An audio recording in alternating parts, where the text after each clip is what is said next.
பௌத்த சமய முன்னோடி, அதேபோல் தென்னிந்தியாவின் முதல் பொது உடைமைவாதி என்று யாரை சொல்கிறோம்? சிங்காரவேலர். இந்த சிங்காரவேலரோட பெரியார் வந்து நட்பு கொண்டிருந்தார்னு சொல்கிறாங்க.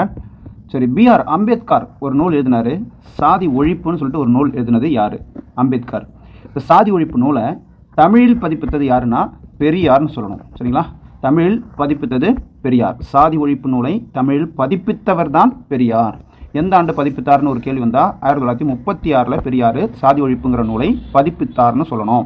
இந்த தனித்தொகுதி தேர்தல், ஒடுக்கப்பட்ட மக்களுக்கான தனி தொகுதி கோரிக்கையை வந்து அம்பேத்கர் வச்சிருந்தார். அதை வந்து பெரியாரும் ஆதரிக்கிறார்னு சொல்கிறாங்க. இப்போ 1937 ராஜாஜி தலைமையில் காங்கிரஸ் அரசு சென்னை மாகாணத்தில் ஆட்சி அமைக்குது. அப்போ பள்ளிகளில் இந்திய கட்டாயப்படமாக ராஜாஜி கொண்டு வந்தார். அதற்கு எதிராக பெரியார் என்ன பண்ணுறாருன்னா ஒரு இந்தி எதிர்ப்பு போராட்டத்தை வந்து நடத்தினார். 1937, 38, 39 இந்த காலகட்டத்தில் இந்திய எதிர்ப்பு போராட்டத்தை பெரியார் வந்து நடத்தினார். அப்போ பெரியார் வந்து சிறையில் அடைக்கப்பட்டார். அந்த நேரத்தில் பார்த்திங்கன்னா நீதி கட்சியினுடைய தலைவராக பெரியார் வந்து தேர்ந்தெடுக்கப்பட்டார்.